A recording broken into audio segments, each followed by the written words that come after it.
이 집에서 아들을 낳지 못했다는 죄책감은 25년간 며느리 서연의 목을 조르는 밧줄이었습니다.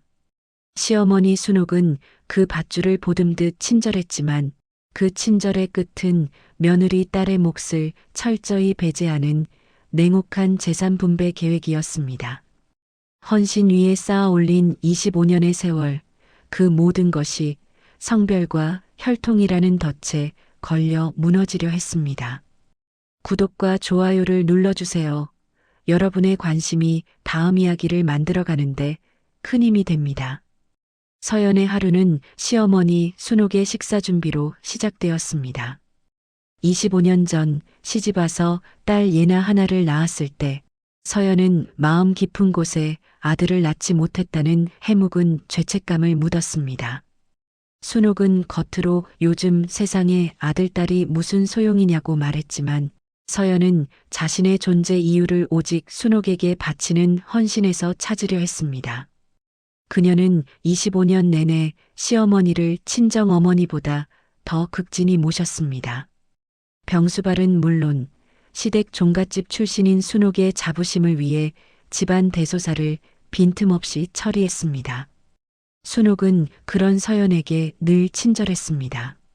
너처럼 헌신적인 며느리가 세상에 어디 있냐? 서연이는 내 친딸이나 마찬가지다라는 칭찬을 입에 달고 살았습니다. 서연은 그 친절이 진심이라고 믿었고 그 믿음이 그녀의 죄책감을 보상해주는 유일한 안식처였습니다. 하지만 순옥의 다정함은 서연의 딸 예나에게만은 미치지 못했습니다. 순옥은 예나에게 필요한 것은 물질적으로 충분히 주었지만 그녀를 대하는 눈빛에는 은연중의 차가움과 경계가 서려 있었습니다. 반면 사별한 막내 아들의 외아들인 손자에게는 가문의 피를 이을 존재라는 수식어를 붙이며 극진한 애정을 쏟았습니다. 어느 날 저녁 서연은 거실을 정리하다가 시어머니 순옥과 남편 태호가 나누는 대화를 엿듣게 되었습니다. 태호는 순옥의 외아들로 심성은 착하지만 어머니에게 의존적이고 우유부단했습니다. 태호의 목소리는 작았지만 순옥의 단호한 목소리는 벽을 뚫고 서연의 귀에 박혔습니다. 태호야, 너도 알잖니? 우리 집안의 재산은 가문의 피가 이어져야 한다. 서연이는 고맙지만 예나는 딸이다. 가문의 유산에서는 제외하는 것이 마땅하다. 이미 사위에게는 현금을 넉넉히 주었으니 됐다. 예나에게는 미안하지만 어쩔 수 없는 가문의 도리이니라.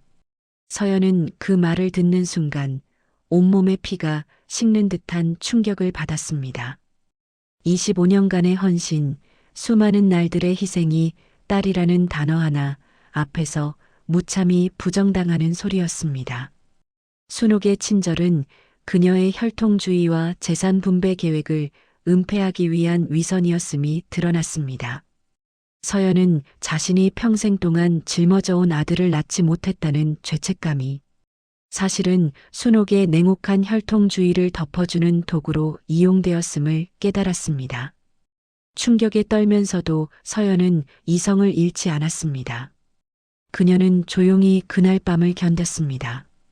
다음 날 새벽 순옥이 깊이 잠든 틈을 타 서연은 조심스럽게 순옥의 방, 서랍 깊은 곳에 있는 재산 관련 서류철을 꺼내 보았습니다.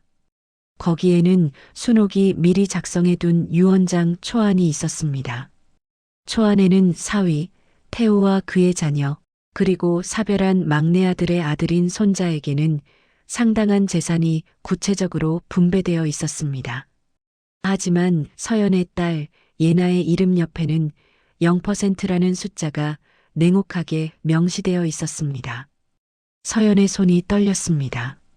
자신의 헌신은 무시당해도 좋았지만 아무 죄도 없는 딸 예나가 단지 성별 때문에 가문의 유산에서 철저히 제외된다는 사실은 서연에게 견딜 수 없는 분노와 배신감을 안겨주었습니다.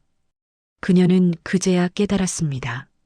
순옥의 친절은 그녀의 죄책감을 이용해 서연을 순종적인 며느리로 붙잡아 두려는 교묘한 조종이었으며 순옥이 진정으로 소중히 여긴 것은 서연의 헌신이 아니라 오직 남성 혈통이었습니다. 서연은 서류를 제자리에 돌려놓고 방을 나왔습니다. 그녀는 25년간 스스로에게 지워왔던 아들을 낳지 못했다는 죄책감을 그 순간 완전히 벗어던졌습니다. 그 자리는 순옥의 위선과 태호의 나약함에 대한 냉철한 분노로 채워졌습니다. 서연은 더 이상 헌신적인 며느리가 아닌 딸, 예나의 권리와 자신의 헌신의 가치를 되찾기 위해 싸워야 하는 강인한 어머니로서의 결의를 다졌습니다. 그녀는 이미 마음속으로 순옥에게 법적 소송으로 맞설 계획을 세우기 시작했습니다. 25년의 세월이 쌓은 헌신의 탑이 무너지는 순간 서연의 복수극이 조용히 시작되고 있었습니다. 시어머니 순옥의 냉혹한 재산 분배 계획을 확인한 며느리. 서연은 25년간 스스로 짊어졌던 아들을 낳지 못한 죄책감을 완전히 벗어던졌습니다. 이제 서연의 마음을 지배하는 것은 배신감과 딸 예나의 권리를 지키겠다는 강한 결의뿐이었습니다. 순옥의 친절이 혈통주의라는 덫을 감추기 위한 위선이었음을 깨달은 서연은 더 이상 물러서지 않기로 했습니다. 서연은 겉으로는 여전히 헌신적인 며느리처럼 행동했지만 그녀의 내면은 치밀한 반격을 준비하고 있었습니다.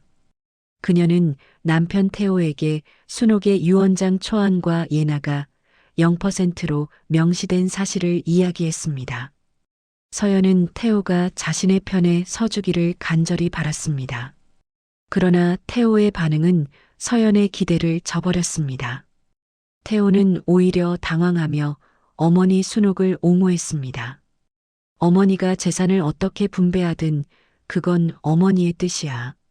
돈이 전부가 아니지 않느냐. 그리고 어머니가 살아계실 때만이라도 조용히 넘어가자. 당신도 알잖아. 가문의 도리라는 게 뭔지. 태호는 순옥의 권위와 재산 앞에서 여전히 나약하고 우유부단했습니다. 서연은 태호의 나약함에 깊은 절망감을 느꼈습니다. 25년간 서연이 바친 헌신은 태호에게도 순옥에게도 성별과 혈통이라는 낡은 가치관보다 중요하지 않았던 것입니다. 서연은 태호에게 차갑게 말했습니다. 당신에게 내가 바친 25년은 그저 어머니의 재산을 지키기 위한 노비의 시간이었군요.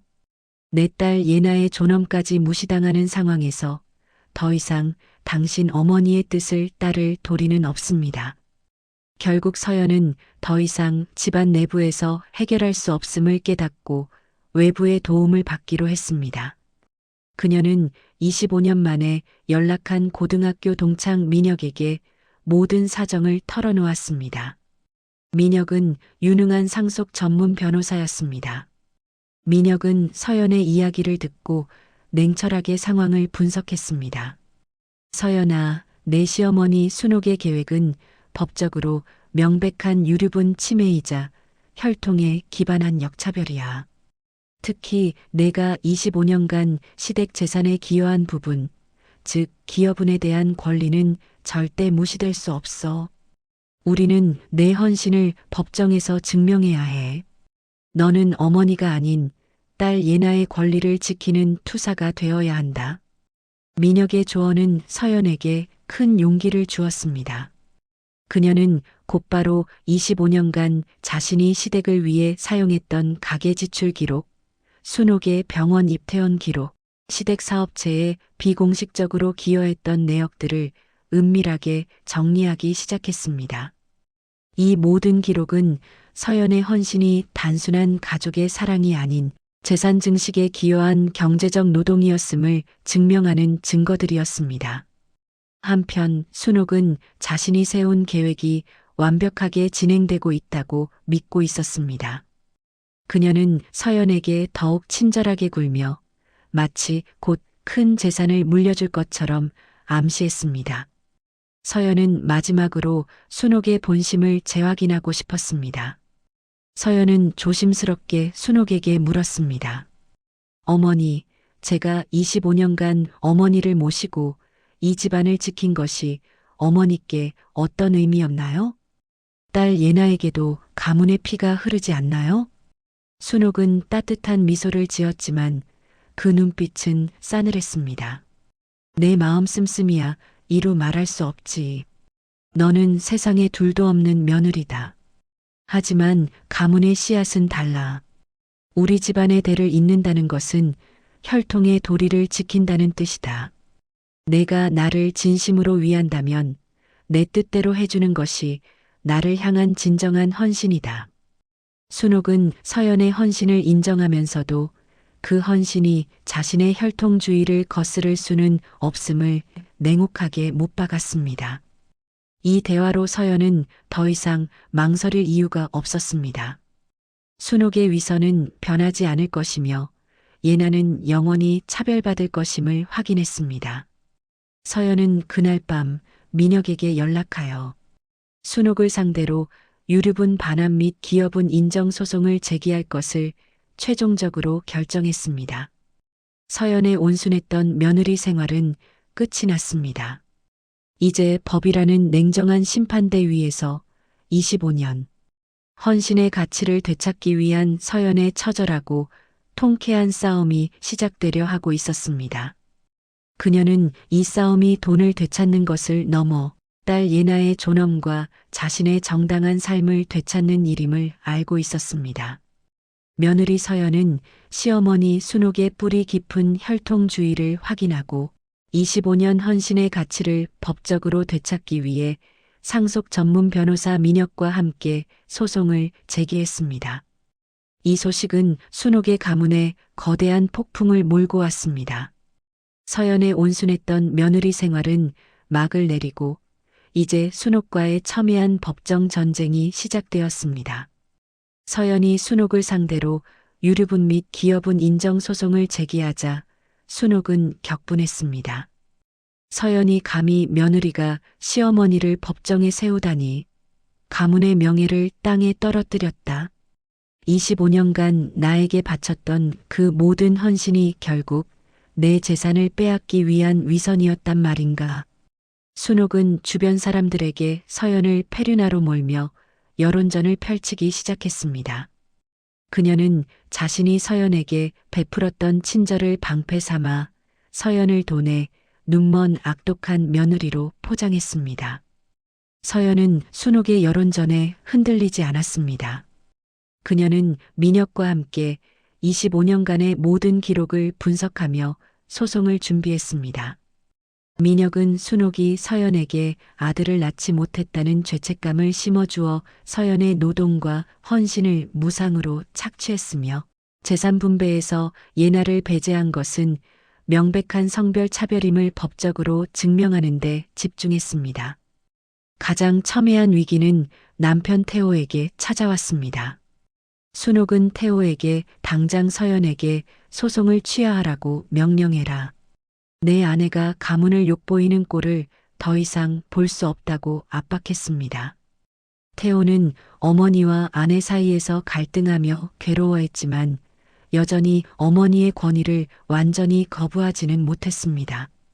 그는 서연에게 어머니께 사죄하고 소송을 취하하면 예나 몫으로 약간의 현금을 따로 떼어놓겠다고 약속하겠다고 설득하려 했습니다.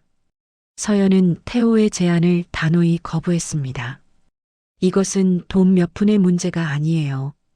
당신 어머니는 내 딸 예나의 존재 가치를 부정했고 내 25년의 삶을 가문의 혈통을 위한 도구로 취급했어요. 어머니에게 굴복하는 것은 나와 예나의 존엄을 영원히 포기하는 것입니다. 서연은 민혁이 제시한 자신이 시댁사업체에 비공식적으로 기여했던 노동가치 자료와 순옥의 차별적 발언이 담긴 과거의 기록들을 태호에게 보여주었습니다. 그 자료들을 통해 태호는 충격에 빠졌습니다. 서연의 헌신이 얼마나 구체적이고 경제적이었는지, 그리고 어머니, 순옥의 친절 뒤에 숨겨진 뿌리 깊은 차별의식이 얼마나 잔인했는지 비로소 깨달았습니다. 태호는 자신이 나약했기에 아내와 딸이 이 모든 고통을 겪어야 했음을 직시했습니다. 그는 어머니의 권위에 굴복했던 과거를 후회하며 마침내 서연과 예나의 손을 잡기로 결단했습니다. 이 결단은 순옥의 입지를 단숨에 뒤흔들 결정적인 전환점이었습니다. 드디어 첫 번째 법정 대면의 날이 밝았습니다. 법정에 들어선 순옥은 여전히 자신이 가문의 권위를 대표한다는 듯 고고한 태도를 잃지 않았습니다. 그녀는 서연을 차가운 눈빛으로 노려보았습니다. 하지만 서연은 더 이상 과거의 죄책감에 갇힌 며느리가 아니었습니다. 그녀는 유능한 변호사 민혁의 옆에 단단히 서서 순옥의 위선을 정면으로 응시했습니다. 순옥 측 변호인은 서연의 소송을 돈에 눈이 멀어 시어머니의 임종을 앞두고 폐륜을 저지르는 행위로 몰아갔습니다. 하지만 민혁은 반박했습니다. 원고 서연이 지난 25년간 시어머니 순옥의 재산 유지 및 증식에 기여한 구체적인 노동 가치와 희생을 입증하겠습니다. 피고 순옥은 며느리의 헌신을 이용하고 오직 혈통이라는 낡은 이유로 손녀를 상속에서 배제했습니다. 이는 헌신의 가치를 부정하는 명백한 역차별이며 저희는 법의 심판대에서 서연과 딸 예나의 존엄을 되찾을 것입니다. 법정 대면은 치열했습니다. 서연은 자신이 25년간 순옥에게 들었던 모든 차별적인 발언과 예나가 겪었던 소외를 담담하게 증언했습니다. 순옥은 자신의 위선이 만천하에 드러날 위기에 처하자 얼굴이 새파랗게 질렸습니다. 그녀는 자신이 서연에게 베풀었던 친절이 법정에서 자신을 올가매는 위선의 증거가 될 줄은 꿈에도 몰랐습니다. 서연의 눈에는 이제 25년 동안 억눌렸던 분노와 정의만이 서려 있었습니다. 서연은 법정에서 순옥의 위선을 무너뜨리고 딸 예나의 권리를 되찾는 통쾌한 복수를 향해 나아가고 있었습니다. 며느리 서연은 시어머니 순옥의 위선을 법정에서 폭로하며 25년 헌신의 가치를 인정받기 위한 치열한 싸움을 절정으로 끌어올렸습니다.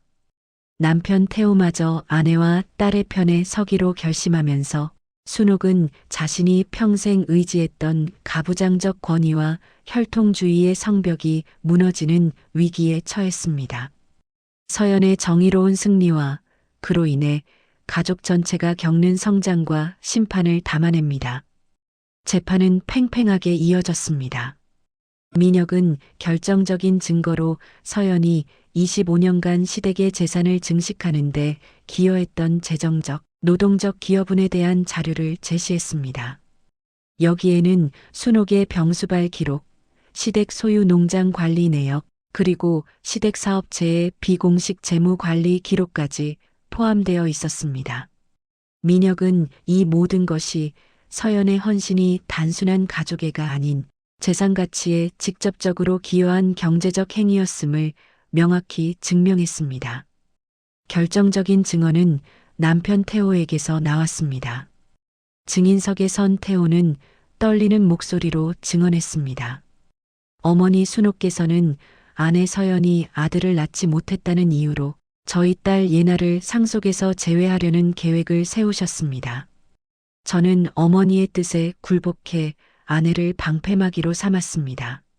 하지만 아내 서연의 헌신은 어머니가 주시던 그 어떤 재산보다도 값진 것이었습니다. 저는 아내와 딸의 편에 서서 이 부당한 차별에 맞서는 것이 진정한 도리라고 생각합니다. 태호의 이 증언은 순옥에게 청천벽력과 같았습니다. 평생 자신의 권위 아래 두려했던 외아들 태호의 배신은 순옥의 혈통주의가 낳은 가장 쓰라린 결과였습니다. 순옥은 법정에서 고고했던 태도를 잃고 격렬하게 반발했습니다. 저 며느리는 폐륜하다. 돈 때문에 내 아들을 꼬드겨 어머니를 욕보이는 것이다. 하지만 서연은 흔들리지 않고 순옥의 눈을 응시하며 단호히 말했습니다. 어머니, 제가 원한 것은 어머니의 돈이 아니었습니다.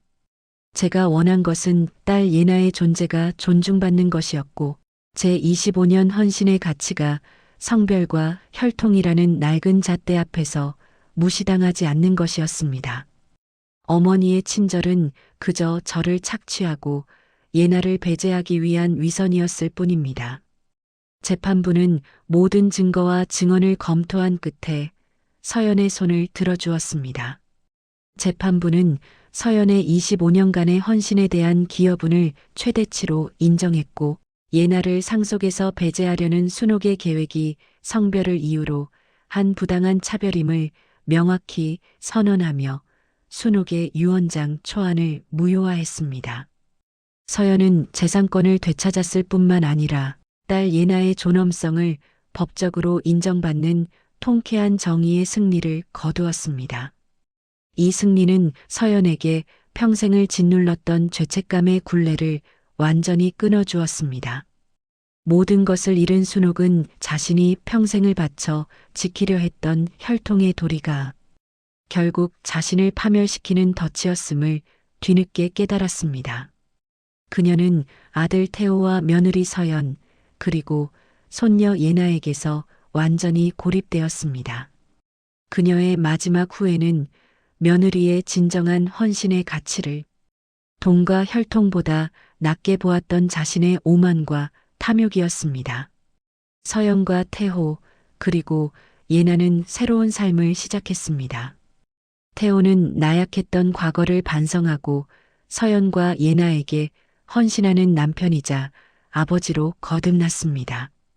서연은 더 이상 아들을 낳지 못한 며느리가 아닌 헌신의 가치를 지켜낸 강인한 어머니로서 당당하게 자신의 삶을 살았습니다. 서연은 딸 예나의 손을 잡고 밝게 웃으며 마지막 내레이션을 이어갔습니다. 저는 재산을 되찾았지만 그것이 이 싸움의 목적은 아니었습니다.